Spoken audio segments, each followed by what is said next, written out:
Hello, good morning and welcome to my channel knowledge cattle. हम लोगों की series चल रही है सिटिंग अरेंजमेंट और पजल की मिक्स सीरीज। और हमने पिछले एपिसोड में बात की थी लाइन में किस तरीके से बैठाते हैं या पैरेलल रो में किस तरीके से बैठाते हैं।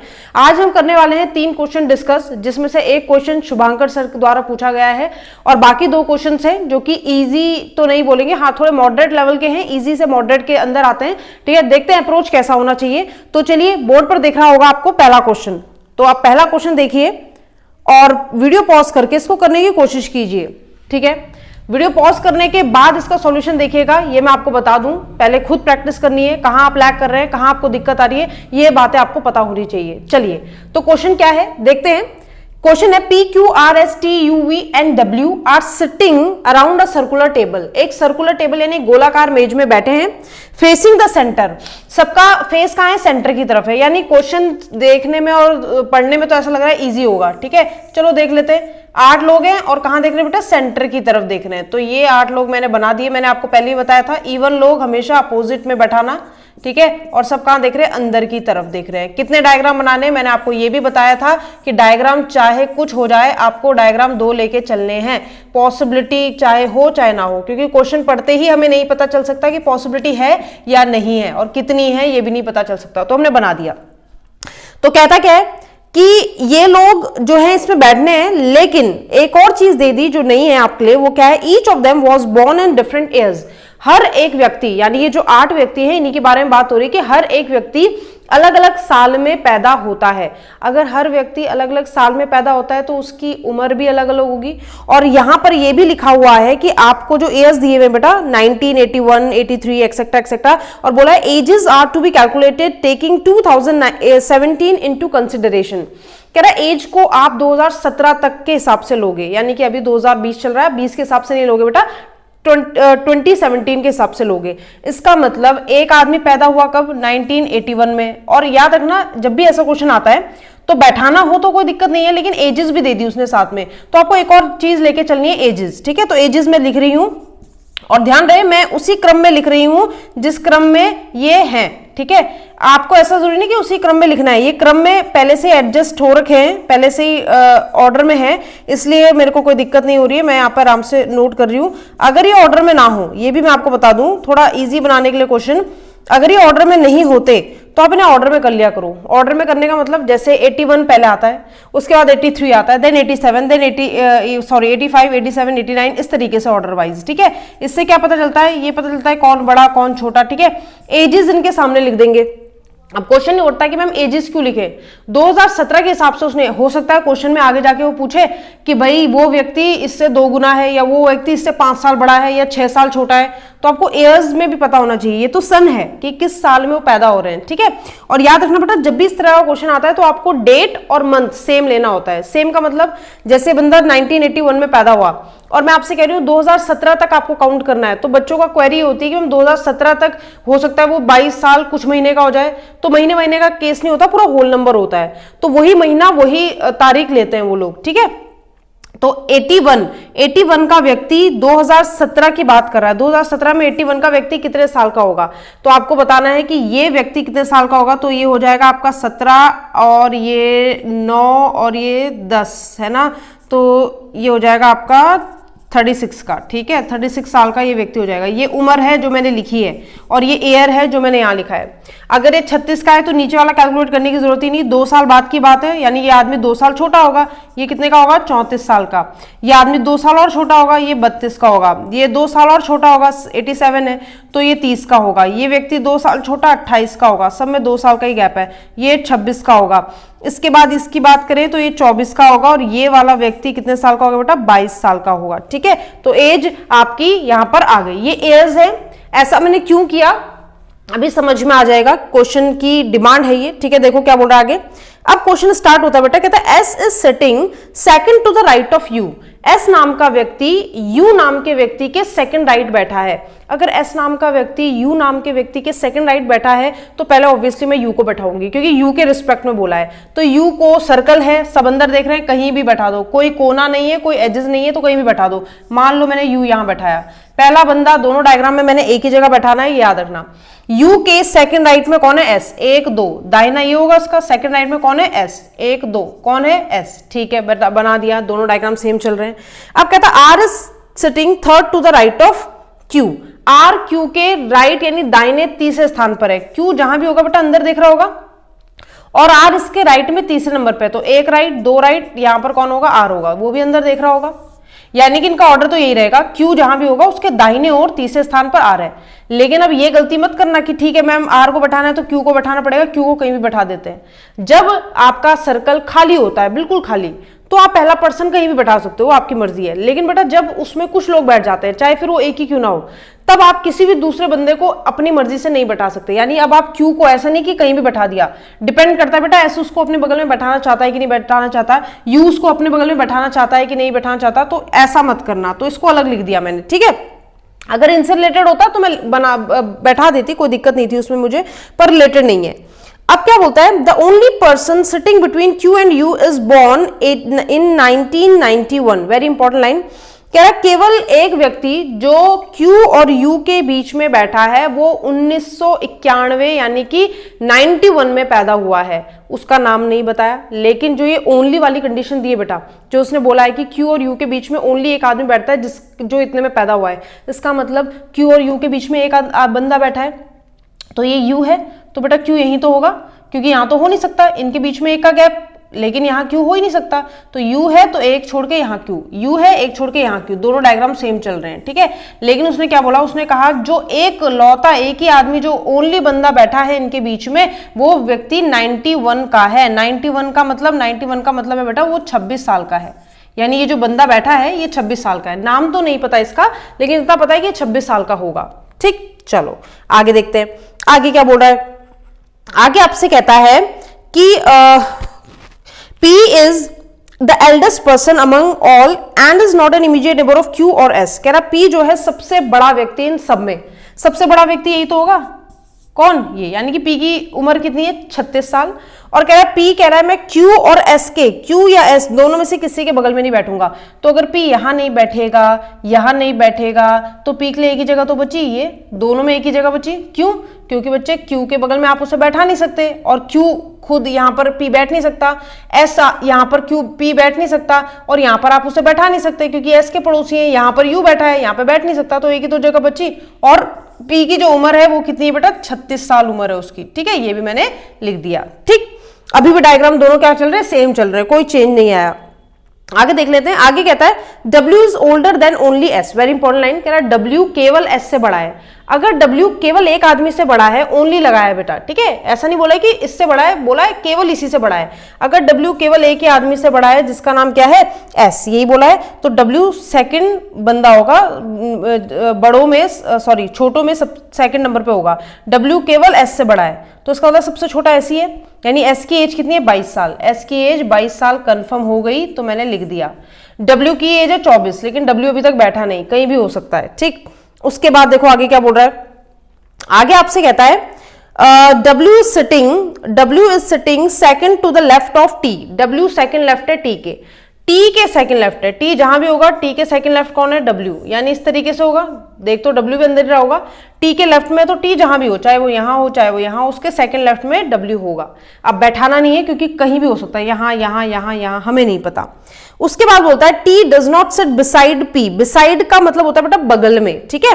तो क्या क्या कह रहा है, T जो है वो P के बगल अगल यानी पड़ोस में नहीं बैठा है। अब T के अगल बगल नहीं बैठा है कौन, किसके बोलता है, T does not sit beside P, तो T P के आसपास नहीं बैठता। आप खुद सोचो, यहां बैठ नहीं सकता, यहां नहीं बैठ सकता, यहां नहीं बैठ सकता, P ने बोल दिया मेरा पड़ोसी है नहीं T, यानी यहां है नहीं, यहां बैठ नहीं सकता है, U है, तो दो ही जगह तो बची, या तो T बैठ सकता है यहां या तो बैठ सकता है यहां। दो डायग्राम बना तो रखें, एक बार मैं T को ये मान लेती हूँ और एक बार मैं T को ये मान लेती हूँ। एक बार T मान लिया मैंने 26 साल वाला जो दूसरा डायग्राम बना रखा, और एक बार ये पॉसिबिलिटी कि T यहां होगा। जब T मिल गया बेटा तो W बैठाना भी ईजी है, T से लेफ्ट में सेकंड लेफ्ट में W है, तो T के सेकंड लेफ्ट में W, यानी इस हिसाब से W की एज 26 साल हो रही है। लेकिन यहाँ के हिसाब से देखें तो T के सेकंड लेफ्ट में W यहां होगा, लेकिन उसकी एज क्या है वो मेंशन नहीं है, ठीक है। इतना समझ में आ गया होगा, इजी था यहां तक। अब वो बोलता है आगे, R does not sit beside P, कह रहा R P के आसपास नहीं बैठता। आर पी के आसपास नहीं बैठता। आप खुद सोचो, आर यहां भी नहीं बैठेगा, यहां भी नहीं बैठेगा, तो भाई जगह ही नहीं है फिर तो। यहाँ आर है नहीं, यहाँ नहीं, यहाँ नहीं, यहाँ नहीं, यहाँ नहीं, पी कह रहा मेरे बगल में है नहीं। इसका मतलब ये है कि ये वाला डायग्राम गलत चल रहा है। क्यों गलत चल रहा है? वो पहले तो बिल्कुल सब सेम था, वो गलत इसलिए चल रहा है क्योंकि टी को हमने यहाँ बैठा दिया, यानी ये वाला डिसीजन हमारा गलत था। डायग्राम तो यही बनने वाला है, ये कंफर्म हो गया, ठीक है। तो पी कह रहा है, आर कह रहा है मैं पी के बगल में नहीं हूं, तो बेटा आर अगर पी के बगल में नहीं है तो आर के लिए एक ही जगह बची, यानी यहाँ कौन आ जाएगा? आर। यानी कि जब पी कह रहा है मेरे बगल में आर नहीं है, तो मैंने ढूंढी कौन सी जगह खाली है, तो एक ही जगह खाली थी, ऑब्वियसली वहां आर आएगा। अब क्या कहता है? कहता है the sum of the ages of Q and U is equal to the sum of the ages of Q and U is equal to the sum of the ages of R and V. Very very very very very important line, ठीक है। कह रहा है Q और you की जो as है उनका जो सम है, यानी कि जो भी दो एजेस हैं क्यू और यू की, जब क्यू यू मिलेंगे तब पता चलेगा, उनकी एज का सम आर और वी की एज के सम के बराबर है। और ध्यान रखना टी 26 साल का आ चुका है बेटा, टी जो है वो 26 साल का आ चुका है, ठीक है। ये आ चुका है, ये आ चुका है, ये आ चुका है। अभी 3 लोग मिसिंग है, नहीं 3 नहीं 4 लोग मिसिंग है, ठीक है। अब वो क्या कह रहा है? The one of the neighbour of P was born in 1983। P का एक पड़ोसी 83 में पैदा होता है। पी का एक पड़ोसी 83 में पैदा होता है, तो वो 83 वाला ये भी हो सकता है, 83 वाला ये भी हो सकता है, क्योंकि एक पड़ोसी है पर वो कौन सा है नहीं पता। 83 मतलब कितने साल का हो सकता है? 34। यानी कि जो 83 वाला, यानी ये भी 34 साल का हो सकता है बेटा, और ये भी 34 साल का। अब मैं इसको 2 डायग्राम में स्प्लिट नहीं करूंगी इतनी छोटी सी चीज के लिए, ठीक है। या तो ये 34 का होगा या तो ये 34 का होगा। और लास्ट लाइन जो उसने बोली वो बोली आपसे कि one of the neighbour of P was born in 1983 and U is older than Q. You जो है वो क्यू से बड़ा है। यू जो है बेटा वो क्यू से क्या होगा? उम्र में बड़ा होगा। इससे क्यू से उम्र में बड़ा है यू। अब यहां पर आती है दिक्कत कि मैम सब बना लिया, सब लोग बैठ गए, बैठ तो सभी लोग गए, लेकिन मेन फंडा तो एजेस का ही है ना। हमने ये वाली लाइन सेट कर दी, क्या देखो, क्यू के थर्ड राइट में आर, क्यू के थर्ड राइट में आर आ रहा है, बिल्कुल आ रहा है, क्यू के थर्ड राइट में आर आ रहा है, आर के लिए जगह भी नहीं थी बाकी कहीं, तो यानी ये कंडीशन भी सेटिस्फाइड हो गई, बिल्कुल। ये वाली कंडीशन भी सेटिस्फाई होगी, टी के सेकंड लेफ्ट में आपका डब्ल्यू आ गया, ये भी सही है। अब सिर्फ एक यही तो बचा है हमारे पास, ये और ये क्लू। इसकी हेल्प से हमें यहां इनकी एजेस सेट करनी है, क्योंकि बेटा एजेस तो सबकी सेट नहीं हुई है, ठीक है। पी बैठ गया, क्यू बैठ गया, आर बैठ गया, एस बैठ गया, टी बैठ गया, यू बैठ गया, वी बैठाना है तो वी यहीं बैठेगा, है कि नहीं? क्योंकि वी के लिए और कोई जगह ही नहीं है, कहीं खाली नहीं है। यानी ये तो कंफर्म है कि वी कितने साल का है? 34 साल का व्यक्ति जो है वो वी है, यानी ये बंदा जो है बेटा ये कौन है? वी है। अभी भी कितने बंदे बचे हैं एज के लिए? 3 लोग बचे हैं, आर, यू और क्यू। और इस आर, यू और क्यू का एज पता करना पड़ेगा, और उसको करने के लिए हमारे पास एक सबूत है, बहुत अच्छा सा रखा हुआ ये।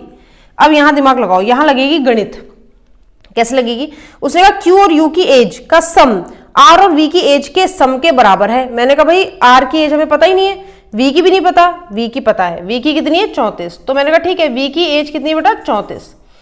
इनकी पता करनी है, लेकिन हमारे पास हमें पता है कि आर, यू और क्यू की एज इन तीनों में से ही कोई होगी, क्योंकि 32, 30 और 28 यही 3 नंबर तो बचे, बाकी सारे नंबर तो कोई और ले गया। तो यानी पी की, क्यू सॉरी आर की, क्यू की और यू की एज इन्हीं में से है। यानी इन नंबर को कुछ इस तरीके से सेट करना है कि यहां 2 नंबर रख के और यहां पर 1 नंबर रख के इनका सम और इसका सम बराबर हो जाए, यही तो करना है। तो चलो मान लिया मैंने यहां 32 रखा, मान लो फॉर एग्जाम्पल मैंने यहां 32 और 30 रखा, ठीक है। हालांकि यू जो है वो क्यू से बड़ा है, मान लेते हैं। अगर यहां पर यू क्यू से बड़ा है तो यू 32 मान लेते हैं और क्यू मान लेते हैं 30। 32 और 30 ऐड करके कितना आएगा बेटा? 64। तो यहां पे 64 आ सकता है। मैंने कहा हाँ 30 ही तो बची है वैल्यू, सॉरी 30 नहीं 28 बची है वैल्यू। यहां पर अगर मैं क्या रख दूं? 28, क्योंकि हमारे पास नंबर कितने थे? एक था 32, एक था 23 और एक था 28। तो 32, 30, 28 और 34 तो वी की है ही, वी को तो नहीं चेंज कर सकते। अगर मैंने ऐड कर दूं बेटा तो ये कितना आ जाएगा? 62। इसको ऐड करके कितना आ जाएगा? 62। और अगर मैं इसको ऐड करूं तो 28 और 34 कितना आ जाएगा? 62। 28 और 34 कितना होता है? 62।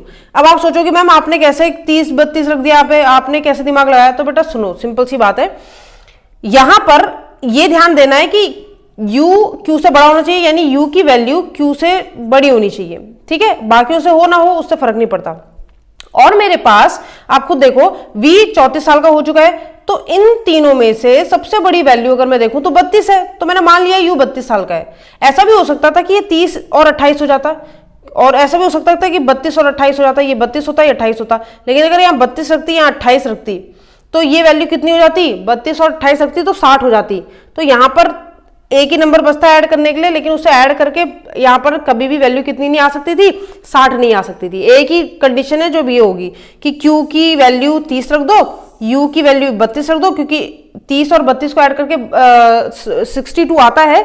लेकिन इस चीज का एक ध्यान रखना कि बेटा U बड़ा होना चाहिए, तो U 32 रखा, ये 30 रखा, R 28 रखा और V तो फिक्स था ही कि 34 है, तो ये आपकी कंडीशन सेटिस्फाई होगी, दोनों की वैल्यू बराबर आ गई। तो चलो लिख लेते हैं, R जो है बेटा वो 28 साल का है, ये R है, ठीक है। 30 साल का व्यक्ति Q है और 32 साल का व्यक्ति आपका कौन है, U है। तो ये आपके पास सारे बंदे आ गए, ठीक है, सबकी एज आ गई और कंडीशन सेटिस्फाइड हो गई। तो U की एज हो गई 32 साल, R की एज हो गई 28 साल और साथ ही साथ Q की एज हो गई 30 साल। और ये आपका क्वेश्चन पूरा हो गया। आशा है आपको समझ में आया होगा, क्वेश्चन अच्छा था, ठीक है। एजिस का था बस थोड़ा जो घुमाने वाली चीज थी, लेकिन इस लाइन से क्लियर हो जाएगी और ज्यादा पॉसिबिलिटी भी नहीं है। अगर होते बहुत सारे नंबर तो चेक करना पड़ता, लेकिन सिंपल दिख रहा है और ऐड करने में कोई दिक्कत है नहीं। चलिए बढ़ते हैं दूसरे क्वेश्चन की तरफ। दूसरा क्वेश्चन स्क्रीन पे आपके लिए। ये क्वेश्चन भी काफी आसान है, आप देख पा रहे होंगे बोर्ड पर, बहुत ही आसान है, तो है ना। चलो इसको भी बता देते हैं अगर नहीं आता आपको। कहता है 7 स्टूडेंट है, स्वाति, श्रद्धा, प्रीति, मानसी, चारू, पूजा और श्रुति। वो फेमस प्रसिद्ध टेम्पल्स में घूमने जा रहे हैं, फेमस टेम्पल्स में घूमने जा रहे हैं। कुछ हैं केदारनाथ, बद्रीनाथ, कोणार्क टेम्पल, सांची स्तूपा, वैष्णो देवी और साथ ही साथ अलग अलग जगह जा रहे हैं ये लोग, ठीक है, सिद्धि विनायक वगैरह वगैरह। लेकिन इसी ऑर्डर में जाए ऐसा जरूरी नहीं है, सेम ऑर्डर में जाए ऐसा जरूरी नहीं है। कहता है each of them also uses different means of travelling, यानी कि मोड ऑफ ट्रांसपोर्ट अलग अलग है उनका। कोई साइकिल से जा रहा है, कोई बस से, कोई कार से, कोई एरोप्लेन से, कोई बोट से, कोई बाइक से। अब आपको उनको सेट करना है, यानी बंदे, उनके साथ उनके टेंपल और टेंपल के साथ उनका मोड ऑफ ट्रांसपोर्टेशन। बहुत इजी क्वेश्चन है, लेकिन क्वेश्चन को स्टार्ट कैसे करते हैं। जैसे कई बार बच्चे पूछते हैं कि मैम स्टार्ट कैसे करना है इसे। बेटा ये बिल्डिंग तो है नहीं कि 1 2 3 4 करो, ये आपका बॉक्स भी नहीं है, ये आपका सर्कल भी नहीं है, ये आपका स्क्वायर भी नहीं है, ये सिंपल एक पजल है, सिंपल पजल है बिल्कुल, ठीक है। तो जब नाम दिए तो कोई ऑर्डर तो है नहीं कि कौन पहले जाएगा कौन बाद में जाएगा, संडे मंडे कुछ नहीं है। तो जैसे नाम दिए वैसे उतार लो। तो भैया नाम दिया है पहला किसका, स्वाति का। स्वाति के बाद दिया है श्रद्धा, श्रद्धा पूरा नाम एग्जाम में लिखने की जरूरत नहीं है, ठीक है। ये दिया है प्रीति, प्रीति के बाद है कौन, मानसी, फिर है आपकी चारू, चारू के बाद है आपके कौन, पूजा, पूजा के बाद है श्रुति, ठीक है। 7 होने चाहिए, 7 के साथ होंगे आपके सामने, ठीक, देख लेते हैं 1 2 3 4 5 6 7, ठीक है। अब इनके सामने इनके टेम्पल्स और साथ ही साथ मोड ऑफ ट्रांसपोर्ट आपको लिखना है, ठीक है। और जब इनको पता चल जाएगा इनके ट्रांसपोर्ट वगैरह, तो बस क्वेश्चन खत्म। यानी कि 2 ही टेबल बनाने हैं मुझे, एक जगह में लिखूंगी क्या, इनके टेम्पल्स, ठीक है, और एक जगह में क्या लिखने वाली हूँ बेटा, इनका मोड ऑफ ट्रांसपोर्ट, ठीक है। मोटी बोल रही हूँ, मोड ऑफ ट्रांसपोर्ट जिस चीज से वो जाते हैं, यात्रा करते हैं। तो देखो पहली लाइन क्या बोली, क्वेश्चन बहुत आसान है, ठीक है, आराम से देख लो जिसको नहीं आता। कहता है कि Preeti visit Siddhi Vinayak and she goes by train. Preeti Siddhi Vinayak जाती है और किससे आती है, ट्रेन से।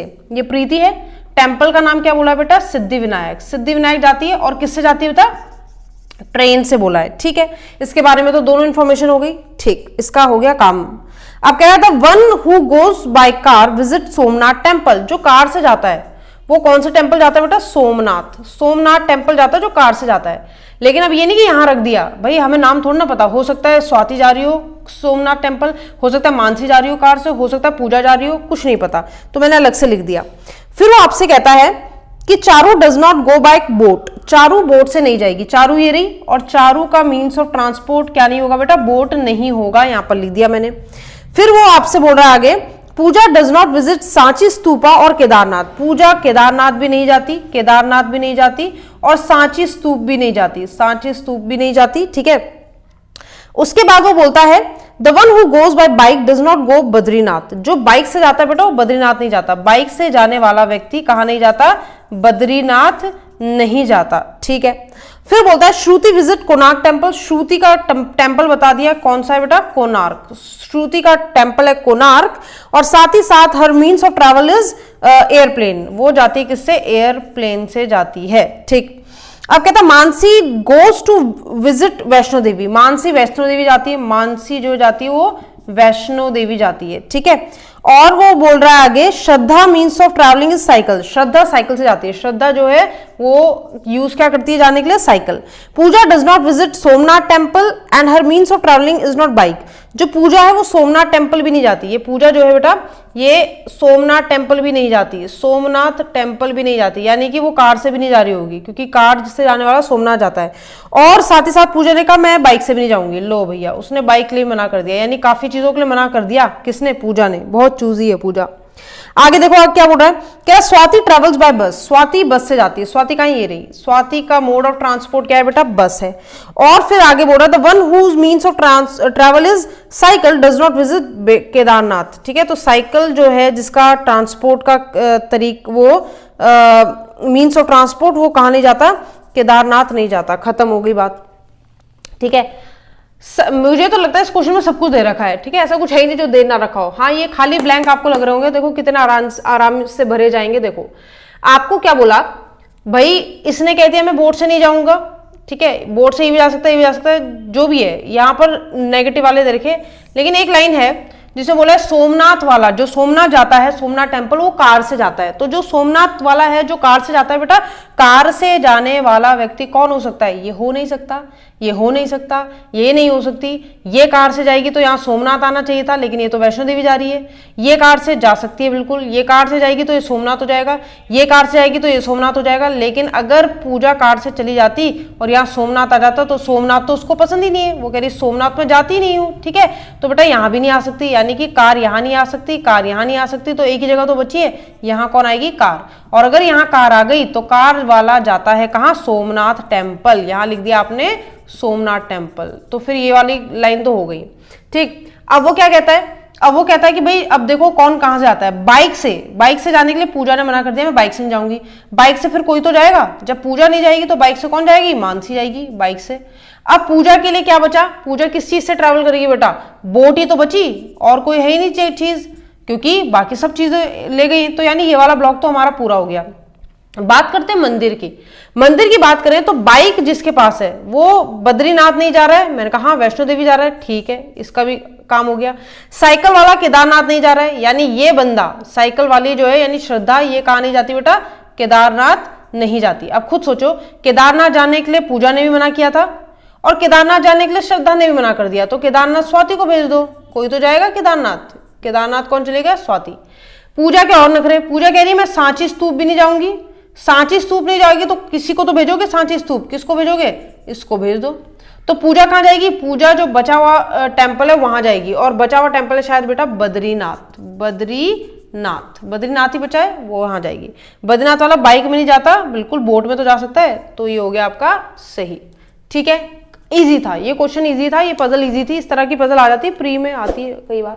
चलो अब हम बहुत इंपॉर्टेंट क्वेश्चन करने वाले हैं। ये थर्ड क्वेश्चन बहुत इंपॉर्टेंट है। ये पूछा है किसने? ये पूछा है हमारे शुभांकर सर ने पूछा है। ठीक है, और अच्छा क्वेश्चन है, शायद आप लोगों को भी पसंद आए। तो देखते हैं इसमें किस तरह से दिमाग लगाते हैं। नेक्स्ट क्वेश्चन देखिए।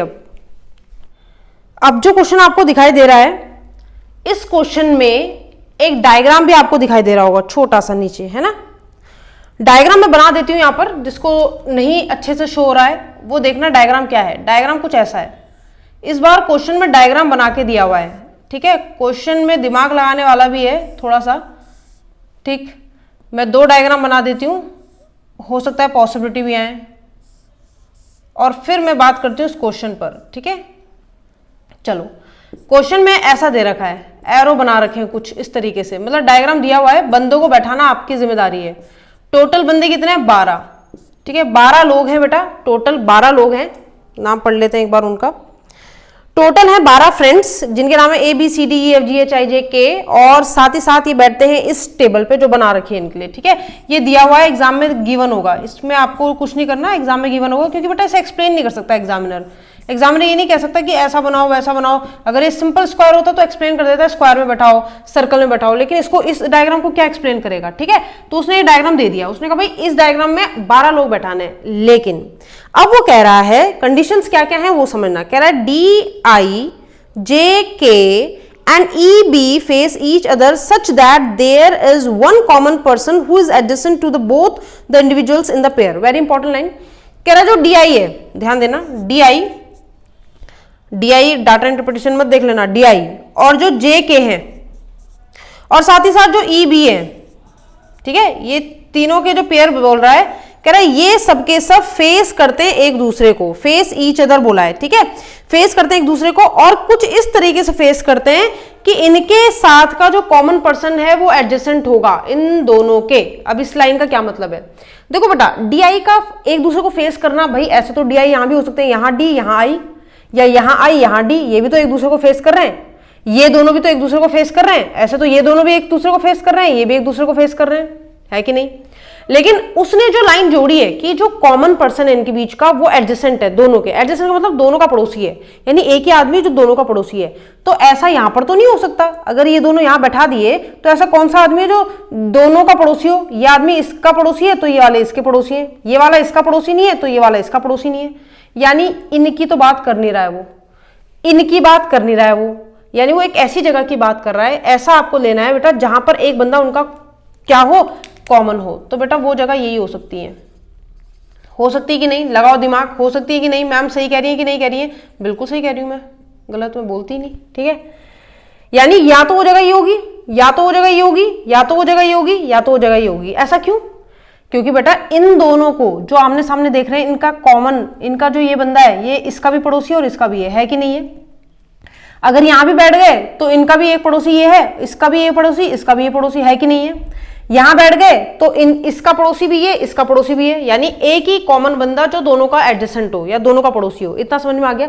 इसका मतलब ये जो है ना, ये बंदे, इनको मैं इन डॉट्स में बैठा सकती हूं, यानी एक चीज, दो चीज, तीन चीज, तीन सीटें इन्होंने को रिजर्व करनी है। DI सामने बैठेगा, अगर D पता चल जाएगी कहां बैठा है, यहां यहां यहां, तो उसके सामने मैं I बैठा दूंगी। अगर मुझे पता है K कहां बैठा है तो उसके सामने मैं J बैठा दूंगी। अगर मुझे पता है E कहां बैठा है या B कहां बैठा है तो उसके सामने मैं E या B को बैठा दूंगी। इतनी बात समझ में आ गई। लेकिन समस्या तो ये है कि हमें पता ही नहीं मैम यहाँ बैठा है कि वहां बैठा है, क्योंकि अब इनकी डायरेक्शंस भी चेंज है। डायरेक्शंस का क्या मतलब है, अब ऐसा नहीं बोल सकते इनवर्ड आउटवर्ड, क्योंकि सब तो अंदर ही देख रहे हैं। लेकिन ये स्ट्रक्चर किसी, कोई नाम थोड़ा ना इस स्ट्रक्चर का, देख तो सभी अंदर रहे हैं, अंदर की तरफ इनवर्ड डायरेक्शन में। लेकिन आप देखो ये जो एरो इधर जा रहा है, इधर वाला एरो देखो ध्यान से, ये जो एरो इधर जा रहा है बेटा, ये हो गया, ठीक है, ये हो गया, ये वाला हो गया, यानी ये कौन सी दिशा की तरफ इशारा कर रहे हैं, ये वेस्ट की तरफ इशारा कर रहे हैं, यानी कि पश्चिम की तरफ। ये जो डायरेक्शन है, ये इस इधर का एरो, यानी इधर वाला, ये एरो हो गया, ये एरो हो गया, ये एरो हो गया, ये तीन एरो किसकी तरफ इशारा कर रहे हैं बेटा, ये ईस्ट की तरफ इशारा कर रहे हैं, ये पूरब हो गया हमारा। और ये जो है, ये वाला एरो, एक ये और एक ये किस तरफ इशारा कर रहे हैं, ये कर रहे हैं मैम नॉर्थ की तरफ इशारा। और बच्चे दूसरा जो एरो है, ये वाला, ये नीचे वाला, एक, ये दो, ये तीन, ये कहां इशारा कर रहे हैं, साउथ की तरफ इशारा कर रहे हैं। यानी कि आपको डायरेक्शंस इसी हिसाब से लेनी है। मेरा कहने का मतलब ये है, यानी कि ईस्ट वेस्ट नॉर्थ साउथ, तीन ईस्ट, तीन वेस्ट, तीन नॉर्थ, तीन साउथ, हो गए ना 12 लोग, हो गए कि नहीं हो गए। तीन साउथ में देखेंगे दक्षिण में, तीन नॉर्थ में देखेंगे उत्तर में, तीन पूर्व में देखेंगे ईस्ट में, और तीन देखेंगे आपके पश्चिम यानी वेस्ट में, हो गए 12 लोग। चलो भाई, इतना समझ में आ गया। ऐसा क्यों बताया मैंने आपको, क्योंकि बेटा अब वो डायरेक्शंस पर खेलेगा, ठीक है, एग्जामिनर अब डायरेक्शंस पर खेलेगा। देखो कैसे खेल रहा है, वो ये नहीं बोलेगा इनवर्ड देख रहे हैं, क्योंकि इनवर्ड तो सभी देख रहे हैं, ठीक है, तो क्लू कहां से देगा वो हमें, ठीक है। तो देखो अब वो क्या कह रहा है। अब नेक्स्ट पॉइंट है, C and G and A and H face each other. कह रहा C और G और साथ ही साथ A and H एक दूसरे को क्या करते हैं बेटा, फेस करते हैं, एक दूसरे को फेस करते हैं। अगर वो एक दूसरे को फेस करते हैं तो भाई ऐसे होंगे ना, जैसे एक यहाँ पे तो एक उसके सामने होगा फेस करना, ये वाली सीट उनके लिए होगी फेस करने वाली, ये वाली सीट उनके लिए होगी फेस करने वाली। उसने ये नहीं बोला कॉमन, उनका पड़ोसी कॉमन हो या जो भी हो वो कॉमन हो, ऐसा कुछ नहीं बोला। तो यानी CG और AH इधर भी हो सकते हैं, ये भी फेस कर रहे हैं एक दूसरे को, पड़ोसी के बारे में कुछ बोला नहीं, इधर भी देख सकते हैं, ठीक है, और इधर भी देख सकते हैं, ऐसी इस जगह में भी हो सकते हैं। क्यों, क्योंकि इन्होंने तो तीन ही सीट कब्जाई है ना, एक ये वाली, एक ये वाली, एक ये वाली, तीनों कोई भी ले लो, कोई भी तीन, या ये ले लो, ये ले लो, ये ले लो, कोई भी तीन ले लो, तो एक तो बचेगी ना। उस एक में CG या AH में से कोई भी हो सकता है। CG और AH यहाँ भी हो सकते हैं, इधर इधर इधर इधर कहीं भी हो सकते हैं। तो मैंने कहा ठीक है, लेकिन प्रायोरिटी इनको देनी है, पहले इनको सेट कर देना जहां पे मैंने रेड डॉट कर रखे हैं, इधर वाले जहां इनका जो पड़ोसी है वो कॉमन है, उसके बाद बात करेंगे। तो अभी भी हम किसी को नहीं बैठा सकते। देन क्या बोला, कह रहा GKL face same directions and BHI face same direction. Very important line. क्या कह रहा है, कहता है GKL एक ही दिशा में देख रहे हैं और BHI एक ही दिशा में देख रहे हैं। मैंने आपसे कहा था ना 3 लोग साउथ में देख रहे हैं, 3 नॉर्थ में, 3 वेस्ट में, 3 ईस्ट में। तो कह रहा है ये भी तीनों एक दिशा में देखते हैं, ये भी एक दिशा में, यानी अगर G उधर देख रहा है ईस्ट में तो K भी उधर, L भी उधर। समझ पा रहे हो? अगर BHI है वो ऊपर देख रहे हैं, तो अगर इनमें से एक भी ऊपर देख रहा है तो बाकी सब भी नॉर्थ में देखेंगे, यानी कि इनका एक ग्रुप है, इनका एक ग्रुप है देखने के लिए डायरेक्शन के हिसाब से। ठीक है, बैठेंगे एक साथ ये नहीं बोला मैंने, डायरेक्शन एक साथ है। फिर आगे बोलता है, कह रहा है the number of person sitting between K and F are same in either side. ये इंपॉर्टेंट लाइन है। कह रहा है K और F के बीच में जितने लोग बैठे हैं, जितने भी बैठे हैं, वो आइदर साइड मतलब होता है कोई भी साइड, या तो इधर की ले लो या उधर की। इधर उधर की मतलब दाएं से चाहे बाएं से, इनके बीच में क्या बैठे हैं? बराबर लोग बैठे हैं, बराबर लोग, यानी कि सेम नंबर ऑफ पर्सन। ऐसा कब हो सकता है? जब 12 लोग बैठे हों। आप इमेजिन करो एक सर्कल, जब 12 लोग बैठे हों और 12 लोगों को मैंने बैठा दिया और मैं आपसे कह रही हूं कि बेटा इनके बीच में सेम पर्सन है, तो वो कब पॉसिबल होता है? वो तब पॉसिबल होता है जब वो अपोजिट बैठे होते हैं। अब बच्चा कहेगा अपोजिट, मैम अपोजिट कैसे बैठाएं? ऐसे बैठाएं, ऐसे बैठाएं। अगर ये अपोजिट है, ये भी तो अपोजिट है, लेकिन उनके बीच में हर तरफ से, यानी बाएं ओर से भी और दाएं ओर से भी सेम नंबर और बैठने चाहिए। तो ऐसा नंबर सिर्फ एक ही है और वो क्या नंबर है? 5। क्यों? क्योंकि 12 लोग हैं, 12 में से 2 तो इनकी खुद की पोजीशन हो गई, K और F की, हटा दो, बचे कितने? 10, और 10 का आधा कितना होता है? 5, यानी कि दाएं ओर से भी उसके 5 होंगे और बाएं ओर से भी 5 होंगे। कैसे? वो भी मैं आपको बताती हूँ। जैसे मान लो मैंने कहा K है, मान लो फॉर एग्जांपल मैंने कहा ये जो जगह है ये K की है, तो 1 2 3 4 5 ये किसकी हो जाएगी बेटा? F की। K और F के बीच में बराबर होनी चाहिए, चाहे दाएं से लो चाहे बाएं से हो, आइदर साइड। तो K ये रहा, K के अगर दाएं से देखे तो 1 2 3 4 5, 1 2 3 सॉरी हाँ 1 2 3 4 5 ये F है ना, ये वाला F है, तो 5 हो गए। इधर से लो, बाएं साइड से लो 1 2 3 4 5, चाहे F से ले लो 1 2 3 4 5, इधर से लो 1 2 3 4 5, तो 5 ही होंगे। 5 से ज्यादा हो ही नहीं सकता ना 5 से कम, तभी इनके आइदर साइड बराबर लोग आ सकते हैं, वरना नहीं आ सकते। 4 तो मतलब ही बनता है, एक तरफ से 4 आएंगे तो दूसरी तरफ से ज्यादा आएंगे, एक तरफ से 3 आएंगे तो दूसरी तरफ से ज्यादा आएंगे। समझ पा रहे हो मेरी बात को? तो ये कॉमन सेंस वाली बात है जो एग्जामिनर ने नहीं बोली, लेकिन उसने बोल दिया कि भाई इतना तो तुम्हें आता ही होगा जब बैंक का पेपर देने जा रहे हो। ठीक है, तो ये 5 लोग हैं, तो इसके बारे में भी चिंता करने की जरूरत नहीं है। आगे पढ़ते हैं क्वेश्चन को। ठीक है, हिंट की इंतजार कर रहे हैं हम, हिंट कब मिलेगी हमें। ठीक है, अच्छा अब वो बोलता है कि the least number of person sitting between B and I is 3। B और I के बीच में जो सबसे कम लोग बैठे हैं, लीस्ट नंबर वो बैठे हैं 3।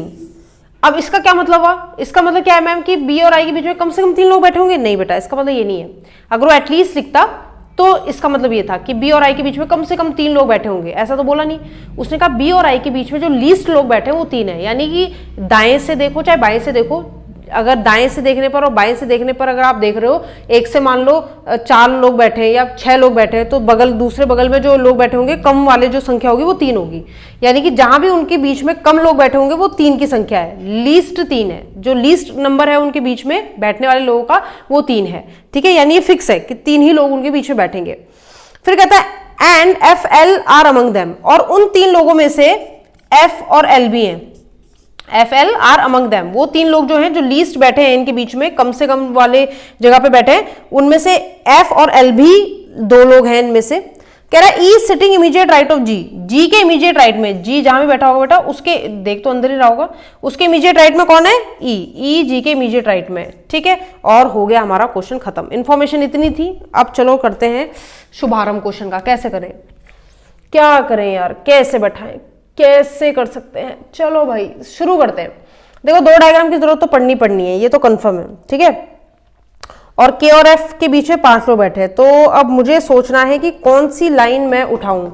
तो मेरे हिसाब से चलो उठा लेते हैं, किसी भी एक को उठा लेते हैं। किसको ठीक, AH वाली को उठा लेते हैं। इनको क्यों उठाया मैंने? इनको भी उठा सकते हो आप, ऐसा नहीं है। आप DI को भी उठा लो कहीं से भी, लेकिन ध्यान रखना ये इधर ही कहीं बैठ सकते हैं, इधर ही कहीं, इसी इधर कहीं बैठ सकते हैं। ठीक है, चलो अब बैठाते हैं। अब ये जो साइड मैंने बताई थी इनको इधर ही बैठाना है, इस चीज का ध्यान रखना है। जो रेड डॉट्स की मैंने साइड बताई थी, मान लेते हैं कि मैंने D को यहाँ बैठाया, मान लेते हैं, क्योंकि हिट एंड ट्रायल तो करना पड़ेगा। अगर D यहाँ है बेटा तो उसके सामने कौन होगा? I होगा। D के सामने कौन होगा? I होगा।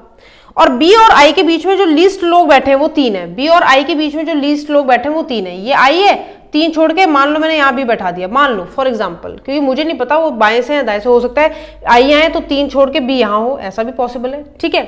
अच्छा मैंने बैठा दिया, और कह रहा है आई और एल बी के बीच में जो 3 लोग बैठते हैं उनमें से एफ और एल भी है, यानी कि इनमें से एक एफ है एक एल है। तो बेटा एफ और एल इनमें से एक है, तो एफ और एल के बारे में बाकी तो कुछ दिया नहीं है, नहीं बाकी कुछ नहीं दिया, बस इतना दिया है कि जी के और एल की एक ही डायरेक्शन होगी। चलो ठीक है, मान लेते मैं एफ को यहां बैठा देती हूँ फॉर एग्जाम्पल, एल को नहीं बैठाया मैंने एफ को बैठाया, ये एफ हो गया।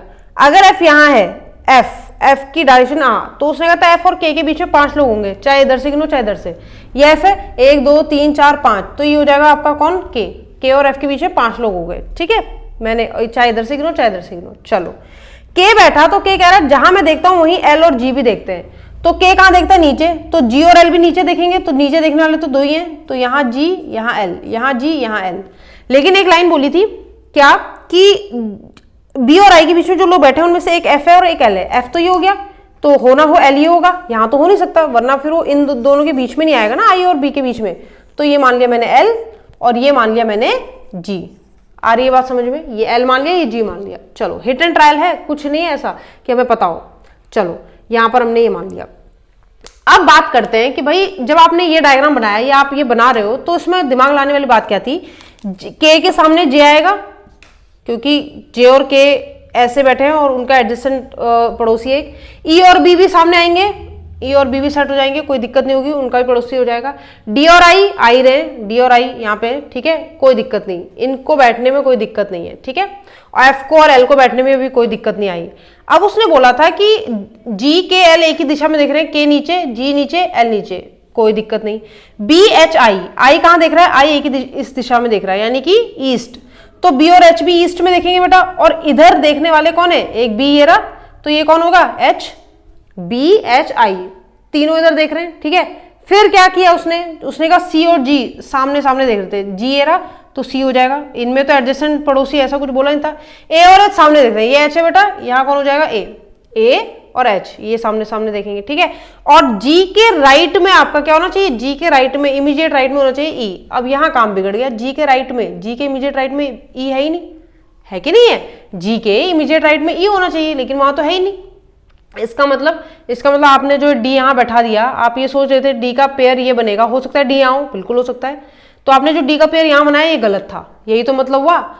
बाकी सारी तो कंडीशन फॉलो कर रही है, सी जी के अपोजिट है, ए एच के अपोजिट है, ठीक है, डी आई के अपोजिट है, और बैठेंगे ऐसे कि एक पड़ोसी कॉमन हो इनका, जे के अपोजिट है, एक पड़ोसी कॉमन, ई बी के अपोजिट है, ई बी के अपोजिट है, अच्छा यहाँ पे ई बैठाना था शायद, हाँ ई बैठाना था, ई बी के अपोजिट है और उसमें भी एक कॉमन है उनके बीच में, ठीक है, सब कुछ सेट हो रहा था। जी के एल की डायरेक्शन एक है, के जी एल एक ही डायरेक्शन है, बी एच आई की एक ही डायरेक्शन है, बी एच और आई की एक ही डायरेक्शन है, सब कुछ सेट हो रहा था। लेकिन ये वाली कंडीशन मात दी गई हमें, ये वाली कंडीशन, इसका मतलब डी यहाँ बैठेगा ही नहीं, यानी आपने गलत चूज कर लिया है ना।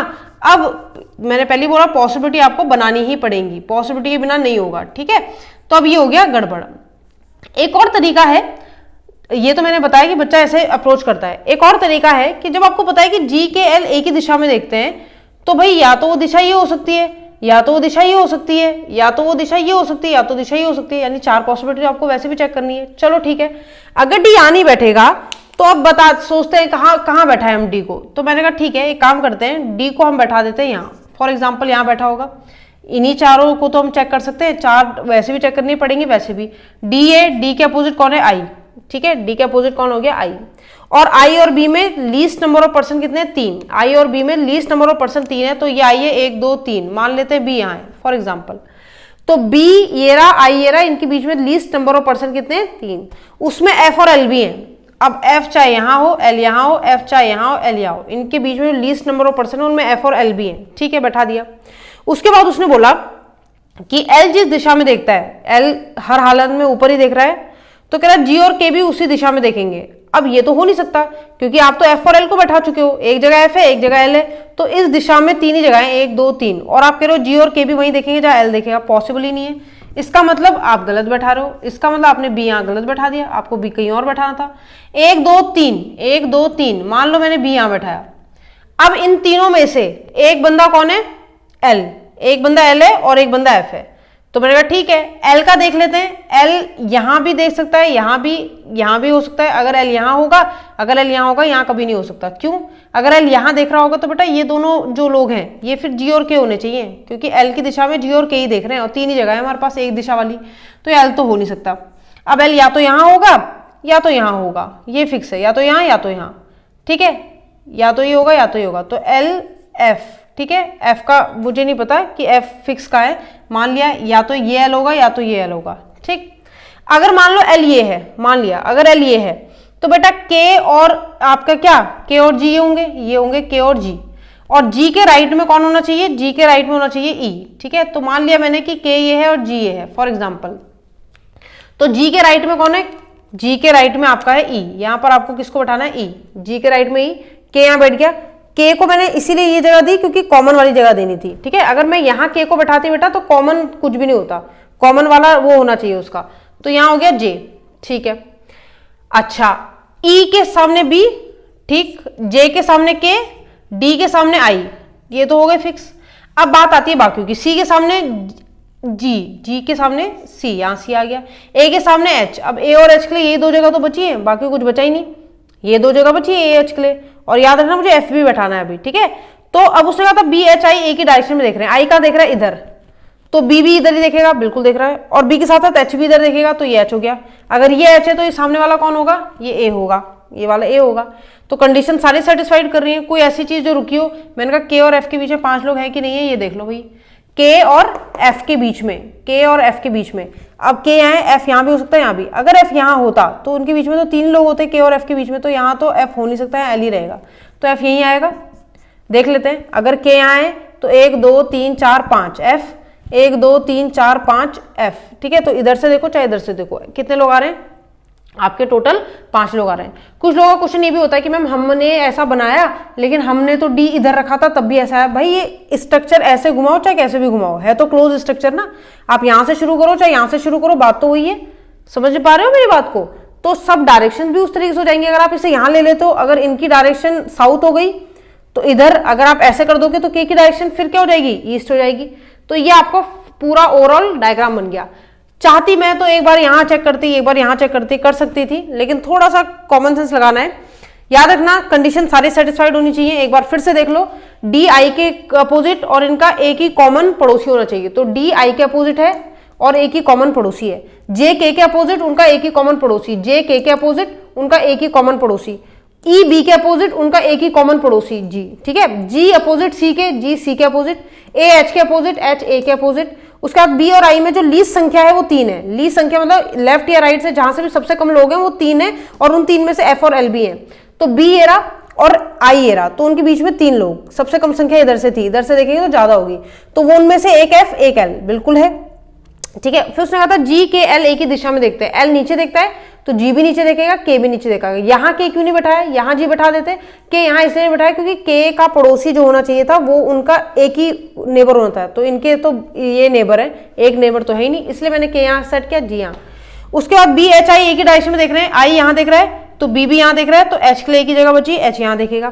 जी के राइट में ई है, जी के राइट में, इमीडिएट राइट में कौन है, ई है। के और एफ के बीच में 5 ही लोग होने चाहिए, के और एफ के बीच में 5 ही लोग हैं, ये के है, दोनों साइड से 5 होने चाहिए, आइदर साइड। तो 1 2 3 4 5, 1 2 3 4 5, तो इसी हिसाब से हमारा डायग्राम ये हो गया।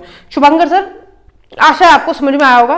पॉसिबिलिटी तो बहुत सारी बन सकती है कि आप चल लगाते रहो, लेकिन एक होता है कि आपको, आप कहीं से भी शुरू करो, कोई दिक्कत नहीं है। चाहे आपने डी यहाँ बनाया, चाहे आपने डी यहाँ बनाया, चाहे आपने डी यहाँ बनाया, चाहे आपने डी यहाँ बनाया। तो मैंने क्या किया, डी और आई ले लिए, पहले मैंने डी को यहाँ बैठाया, सब कुछ सेट किया, लेकिन कंडीशन ये वाली बेकार हो रही थी। फिर मैंने डी को यहाँ बैठाया तो सब सेट हो गया, ठीक है। वैसे आप चाहे तो डी आई को ना लेके जे के को ले ले, तो पहले आप के को यहाँ बैठाओ, फिर यहाँ जे को बैठाओ, कंडीशन सेटिस्फाइड हो जाएगी पूरा बैठने के बाद, तो ठीक नहीं होगी तो फिर यहाँ पे के को बैठाओ, यहाँ जे को बैठाओ। तो आपको कोई भी एक पेयर लेना है, एक बार इधर एक बार इधर, ये या ये वाली साइड ले लो या ये वाली साइड ले लो, तो कोई भी साइड ले लो, डायग्राम कैसे भी रोटेट कर लो चलेगा। समझ आई बात? तो ये था आज का सेशन हमारा, ठीक है। अगले एपिसोड में मिलेंगे अब, और तब तक के लिए जिनका क्लर्क का एग्जाम है उनके लिए ऑल द बेस्ट। बीच में वीडियो आए चाहे ना आए, पढ़ते रहिएगा, ठीक है, और देखते रहिएगा नॉलेज कैटल मेरे साथ।